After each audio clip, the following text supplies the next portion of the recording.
Hi, I'm Mindy. Welcome back to my channel. Today I am gonna do a humongous July wrap up because I read 22 books in 1 month, which is absolutely unheard of for me. I actually read most of the books on my TBR, plus some. So wow. You gotta love summer vacation. I'm about to go back to work tomorrow as of filming this, but I had the whole month off and I focused hard on reading.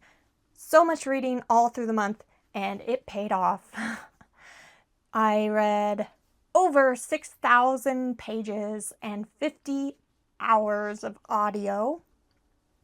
A lot of that was immersion reading, so the 50 hours of audio was only audio. So that is a great way to read more, read along with the audiobooks. But I also read some of my books physical only or ebook only. 22 books to get to. I don't have probably a ton to say about each of these books because there's so many of them. And I don't want to be here all day long, but I am just really proud of myself for reading so much. The most I read in a month this year was 14 books, so this blew that right out of the water. And I was doing the Battle of the Bands, O Canada version that has 20 prompts, and you can get points for each prompt that you complete, and I finished all 20 plus 2 more books that didn't count. A lot of these are slashers because I was also doing the summer slasher readathon hosted by Isabel Reeds, and I have some thrillers and Giallo themed books for Giallo July, and just a lot of everything. I'm just going to get into it because I have a lot of books to talk about. The first book that I finished was Smile for the Cameras by Miranda Smith. I have a copy of this somewhere. It was from my Nightworms package. I'm not selling it. I didn't get rid of it, but I cannot find it. It has a signed book plate and I want it. I could be showing you the actual book right now, but I'm not sure where it is. My life is kind of a mess right now. This room is ridiculous. Good thing you can just see this awesomeness, right? Okay.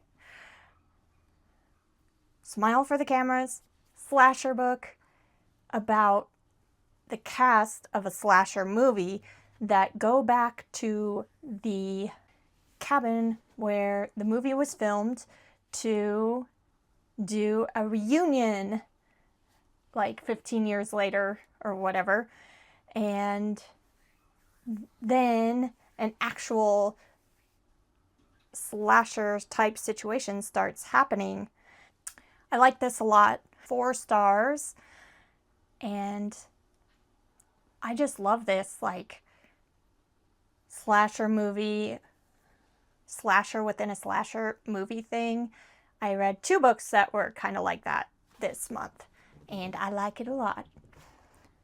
Next, I finished A Feast for Crows by George R.R. Martin, part of my ongoing reread of Song of Ice and Fire, and this 4th book is just as good as all the rest. I love all of the points of view. I love every character, whether I love to hate them or I just adore them. And it's my favorite series for a reason. Even though they're giant books, I can read them over and over for the rest of my life and be perfectly happy. Next, I finished my book club pick for the Indie Horror Book Club, which was The Boatman by Alex Grecian. Alex Grecian, I knew, had written Red Rabbit, which is a horror Western that I've been wanting to read forever, for quite a while. So when I saw he had a new book coming out, it was definitely on my radar, and I'm glad that it was picked to read. I originally thought this was going to work perfectly with the Battle of the Bands readathon, because one of the prompts was to read a book with a nautical theme or taking place on a boat, and The Boatman would have been perfect, except for the books had to be at least 150 pages, and The Boatman is only 110, so I had to pivot. I read this little shorty for my book club, and I had to add another book to my TBR. So, The Boatman was great. Another 4-star read. Little novella about a cruise ship that has a little rowboat with a strange man in it following them wherever they go. And it becomes very clear that this is supernatural in some way. So it goes into the characters' lives that are on this ship and what they decide to do with this boatman following them. What does it mean? Where can they go? What should they do? And they do very different things. And I did not expect this book goes on a very long time, a very long timetable for 110 pages. So maybe if that would have been, if it was expanded a bit with, it wouldn't have felt so weird that so much time was passing in so few pages. However, I wouldn't want it to be too long and overstay its welcome. I think it was pretty great the way that it was. The next book I finished was The Lying Game by Ruth Ware. And The Lying Game is dual timeline. It goes over these young girls in high school that played the lying game together, where they would lie as much as they can to everyone and see if they could get away with it. And they had these rules on how to get away with it.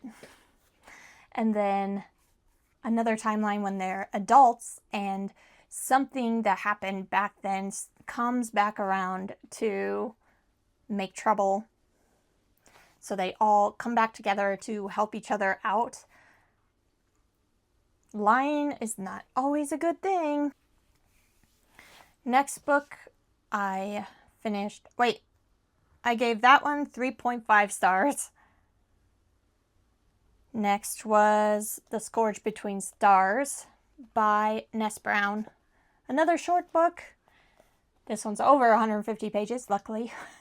This is a science fiction horror book about the crew on a generation ship or in space that gets invaded by an alien species, and it's pretty action-packed, epic, interesting sci-fi with figuring out how they can get back to their home, survive, because they're running out of resources and food. It's very, very good.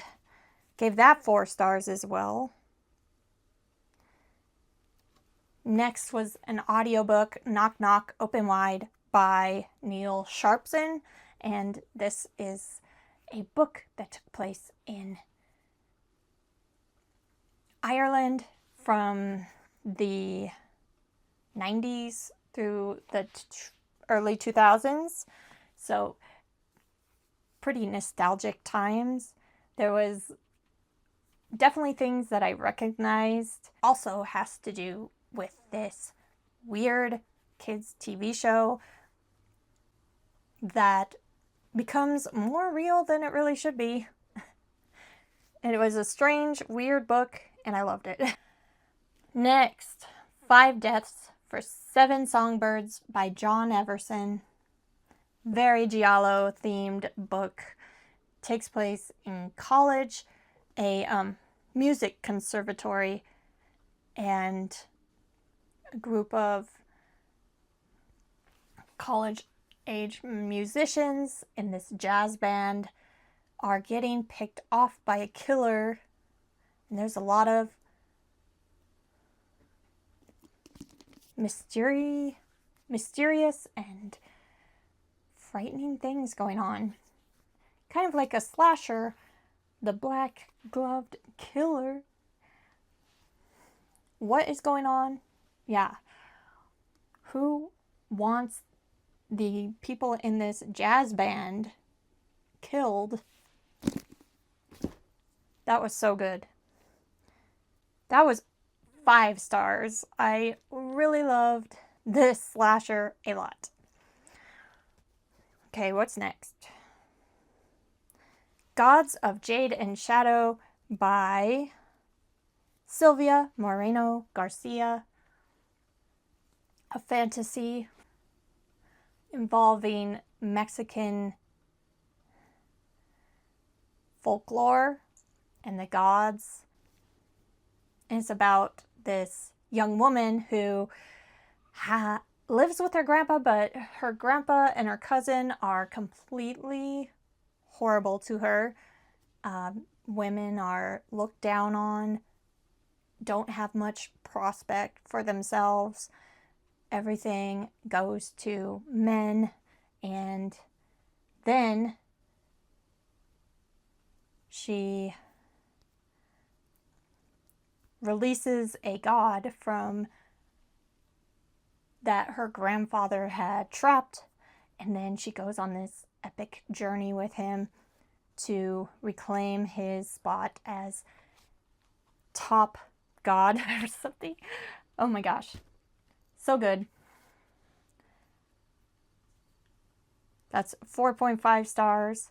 Then a 5-star book, Direbound by Sable Sorensen. Read this for my romantasy bingo. I'm trying to read more romantasy this year, and I'm really enjoying it. Well, some more than others. I think this was my favorite so far. And this is about a woman who lives in a poor city, poor neighborhood, and she is a street fighter. Like, yeah. She fights to make money to support her family, her mom, and her sister. And then her sister gets taken. Young people are getting stolen all the time, kidnapped and taken away. They don't know what's going on. So she joins the army to try to get to the front lines and look for her sister to get her back, and ends up in these trials to become direbound, bound to a dire wolf, because she joined the army. She gets put into these trials, and it's quite the adventure. It's got action, it's emotional, it's got a love story, and I can't wait to read book 2 because there's a lot that could happen. I won't say any more so I don't spoil it. Another audiobook next was Atmosphere by Taylor Jenkins Reid, and this was the first Taylor Jenkins Reid book that I've read, and I really loved it. I gave it 4.5 stars. It's about this female astronaut, one of the first, and It's an LGBT story. She's in love with another astronaut, and it's at a time where it would be frowned upon for people to know that they were together for their careers. So this woman's kind of living in the closet. Her family doesn't know. Her employers don't know. And it was beautiful. It was sad. I cried. And it was such a good story. Next, I read The 20 Days of Turin by Giorgio Di Maria. And this is a translated book from 1977. It is a very strange story. And I liked the strangeness. I liked the originalness. But I did not like necessarily the book. I don't know if some of it was lost in translation, but I just had a hard time reading this one. It was a little bit, perhaps slow, moving, but very cool ideas in it. It's a book that I wish I had more time to kind of take it slow, not in a 20 books in a month kind of month, but next, The Deep by Alma Katsu. This is the book that I added to my TBR because The Boatman was too short, but I squeezed in The Deep. This is my first Alma Katsu book. She writes historical horror, so based around real events and then adding some sort of supernatural element to it. This one takes place partially on the Titanic, and then later on the Britannic. Both very tragedy-filled boat events. And then you add kind of a ghost story to it. So this one I gave 4 stars. As a historical book, I loved it. I loved the atmosphere, the time. The characters are very interesting with lots of drama going on. Horror, there wasn't a whole lot there, I don't think, but there was a ghost story added in. And I really enjoyed this reading experience though, but if you're looking for a very scary read, that's not it. Other than like the real scariness of boat sinking. Next is Six of Crows by Leigh Bardugo. First book in a duology, and this is a YA story, but I had a hard time even believing that it was YA. All of the characters in here are supposed to be like 14 to 19. 19 is the oldest. Some as young as 14, but there is some very adult things going on here. But these are either orphans or people that ran away from their homes, and they pretty much start this gang that end up running a casino and running the town a little bit. And they have out of this world skills. Like, they are so skilled in these different areas, and they make this perfect team to pull off this impossible heist. And it just was very hard for me to believe that these were 14 to 19-year-olds and having these great skills and living this life. But maybe that's because I'm very sheltered and don't know how, I didn't have to grow up that fast. But it seems like it takes a while to get these extraordinary skills. But anyway, what I'm saying is, I would definitely believe that this was an adult book if it didn't say that the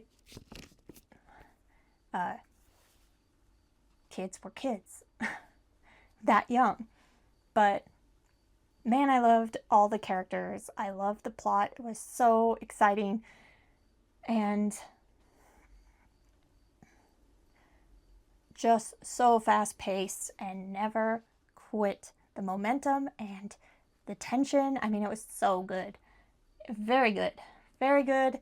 And I'm glad that I kept it so long and actually decided to read it. Yay! I've had that one on my shelves forever, and I'm glad that it's read. And I can't wait to read book 2. What did I give that one? 4.5 stars. Next, I listened to What Hunger by Catherine Dang. And this is a horror book about a young woman. This is YA, I think. Yeah, this is YA horror about a girl who is in high school and she is going through a lot. Her older brother dies. She feels alone. She gets essayed at a party, and then she starts to crave fresh, raw meat. Preferably human meat. And there's not like a lot of cannibalism in there, but there is some, and that's what makes this a horror book. Mostly it is a coming of age YA sad story about a girl that's going through so much, and then there's this weird element added in. I gave that one 3.5 stars. I enjoyed it for like the story, but if you're looking for an intense horror book, that's probably not it. Next, I read Slasher Summer by E.L. Chen. This was the buddy read for the Summer Slasher readathon, and I did a live show with Isabel Reads about this book. I'll have that linked down below. And this was such a fun story. I love this book too, but not everyone is going to love this book, but I know I did. I love slashers. I love movies, horror movies, and this is for movie lovers. It's about this group of teenagers that worked at the local movie theater, putting on a dramatization of this slasher movie, Slasher. And years later, they get back together at the cabin where the movie was filmed and start to get picked off by someone wearing the slasher mask. The characters are very, very stereotypical. The stereotypes of the different characters in a slasher movie, the group of teens would be. And to like a ridiculous point, maybe. But I love that it's part of the meta-ness of this book, and I just loved everything about it. If you love Scream, if you love meta stories like Cabin in the Woods, if you love slasher movies, then this might be a fun ride. If you can handle the stereotype characters. There's also a lot of great representation for, you know, races, LGBT, and just a very modern take on a very familiar story that's been done, you know. I love that book. Gave it 4.5 stars. Next, Natural Beauty by Ling Ling Huang. And this was about a girl who gets a job at this store called Holistic that sells natural beauty products, but they require you to use these certain products if you work there, and it changes your appearance, and there's something very strange going on at this beauty store. It is so good. Commentary on the beauty industry and wanting to look perfect and certain way, and people expecting people to look a certain way instead of, you know, loving their differences, I guess. Because they have products to lighten your skin, slim your thighs, smooth your skin, lighten your hair and your skin. Yeah. And there is some horror in there. Takes a while to get there, but it does. It's definitely weird throughout, or you start seeing some very strange things happening and like what's going on, and then it gets there. It is a good book. Talking of weird and strange books, the next book is The Book of Form and Emptiness by Ruth Ozeki, which was a very weird story. I would describe it as philosophical and psychological. And it's about this mother and son. It mostly follows the son after the husband, father, is killed in an accident, and their lives kind of start to unravel a little bit. They start to have some mental health issues. The boy starts to hear objects. So he hears the voices of objects, what the objects are thinking and feeling, not always clear words, but the feeling of it and the intention of it from ordinary objects. And the mother is dealing with hoarding issues, trying to fill that void that her husband left. The boy hears a book inside of him telling his life story to him and kind of helping him through everything that's happened.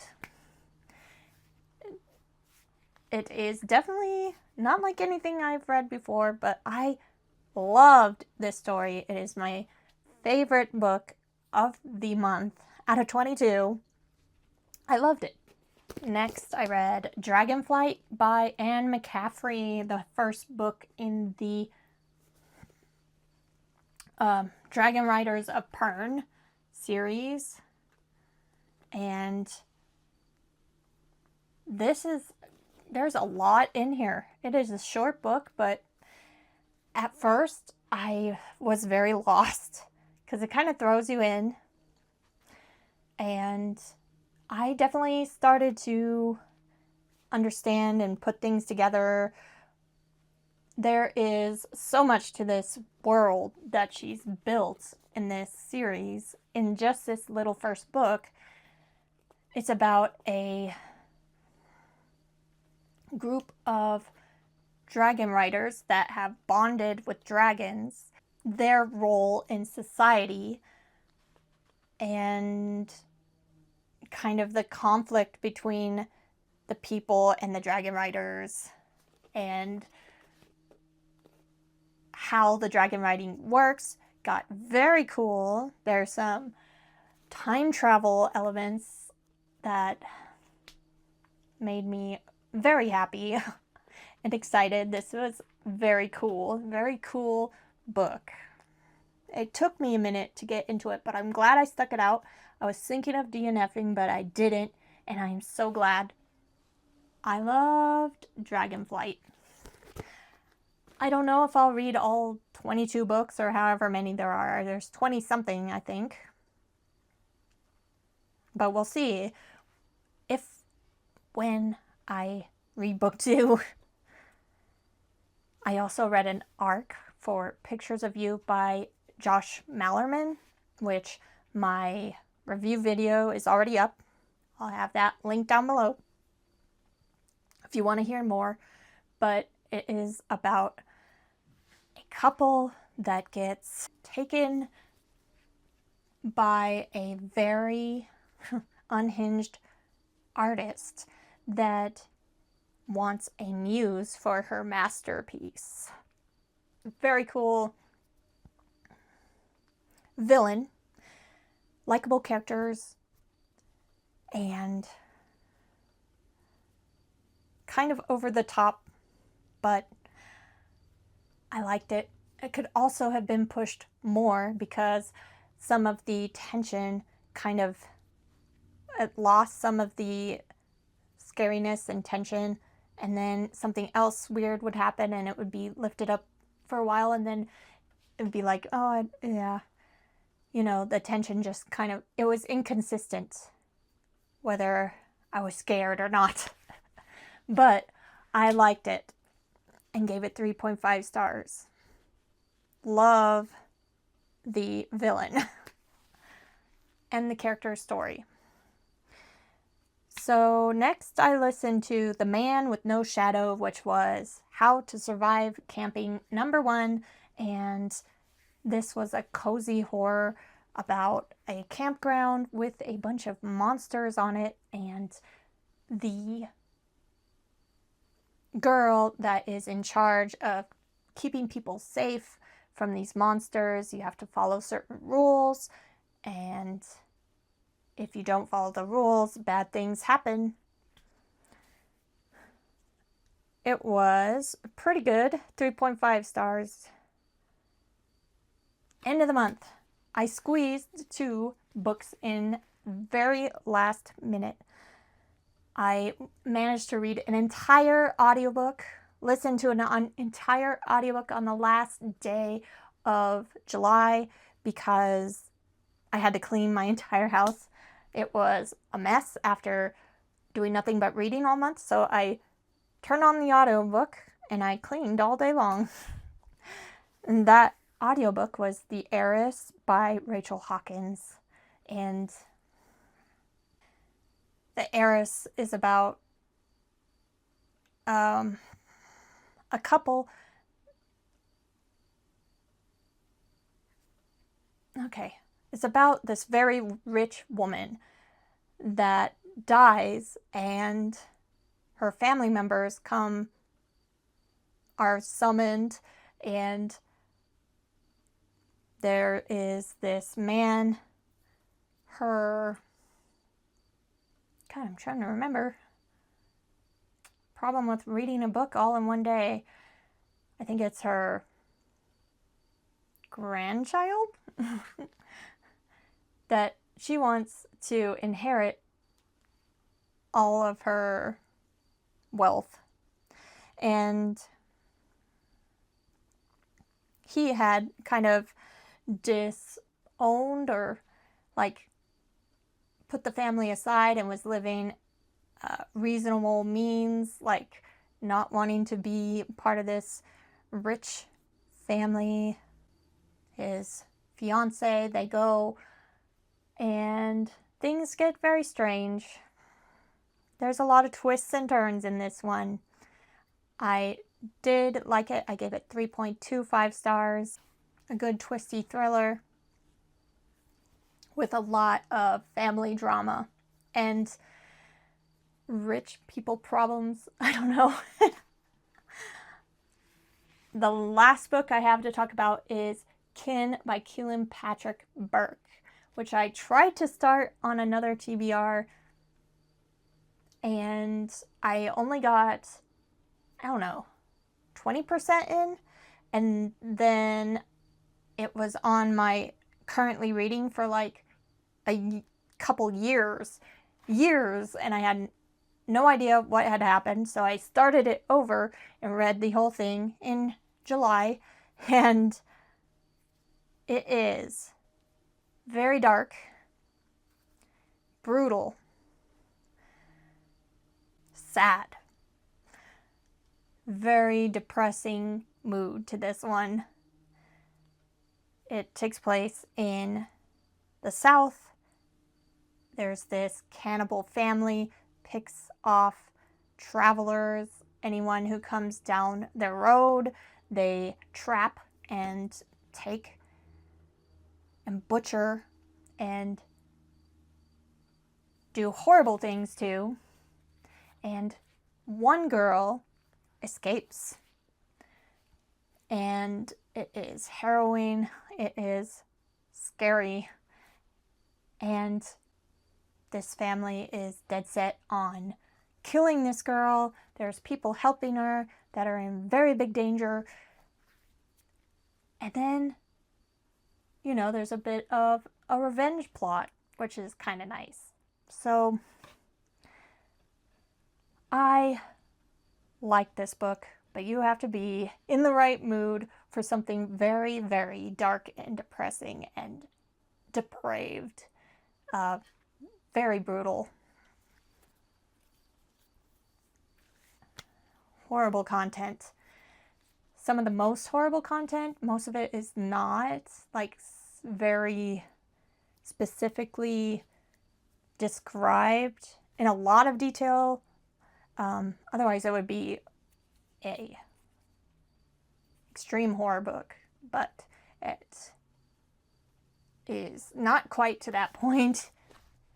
A lot of it is implied and in your imagination, but some of it is described. Yeah, there's some gore. There's some gore in it. But I'm glad I went back and actually read the entire book. Not an easy read, not a fast read, but it was well done for what it is. I gave that one 5 stars. But I would say make sure you can handle something very, very dark and gruesome. So that is the 22 books that I read in July. It is past halfway through August and I've only read 2 books, so it's not going to happen again, but that's because I was on vacation for a week and not much reading got done, but I am very happy with what I accomplished. All because of the Bookish Drummer Discord and Battle of the Bands. Let me know if you've read any of these books, what you thought of them. Let me know if you participated in any of the reading events that I talked about. If so, what was your favorite book you read for them? And I'll be back very soon with another book-related video. Thanks. Bye.